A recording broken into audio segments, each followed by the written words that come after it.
O biri qayıqdan bizim xəbərimiz olmadı, nətər oldular ayrı. Yəni ki, suya düşüb partlayıbsa, orada dalğanın hündürlüğü 7, 8, 9 metrə qədər idi.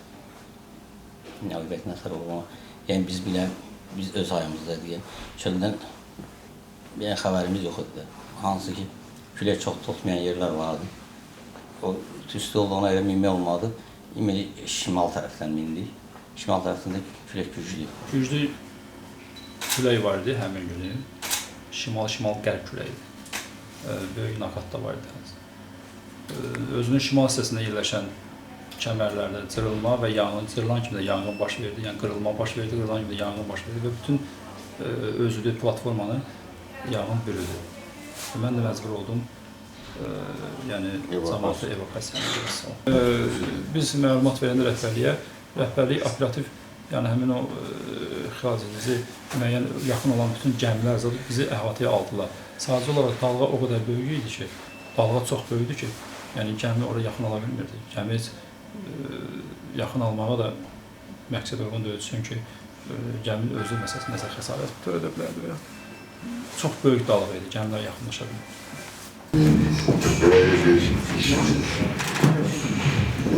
Hayatta insandan kıymetli şey yoktu. İsteyir neden danışırsan danış. Eğer insan itirmişsense, eğerleri ola bundan büyük yerler hayatta pis gün yoktu. Bildiğimiz gibi şimdi eşitmişiz denizde ne baş verir.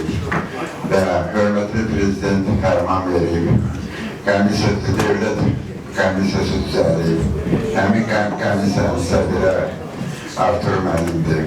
Kendisi demək olar ki, Azərbaycanın bütün nazirliklərini alt edildi.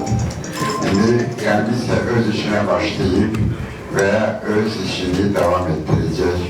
Bir gün de Artur Məlim bizde oldu, bizimle de söhbət apardı. Şimdi hadise bir balaca ödüntü məlumatımız var. Sonra da biz bir gün burada yığışmışıq, mütəxəssislər. Hadise hakkında ben bir iki kelime söz diyeceğim. Sonra indi ne suallarımız olsa, o suallara deməli, bir de oturanlar cevap verecekler. Vertolyotuna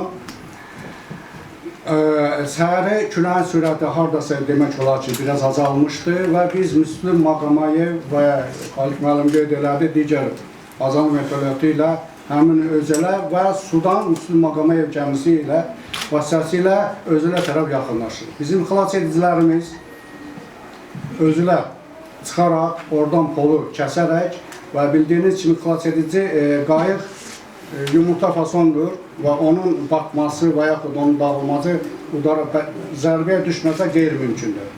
Biz əvvəl də bu insanlarla telefonla əlaqə saxlayırdıq, insanları da bir-bir sayıb, sayını da müəyyən edirdik ki, və onlardan hadisə barəsində necə sallanıblar, hansı vəziyyətlədir məlumatlar alırlar. O insanlar da bizə öz məlumatlarını verirdi.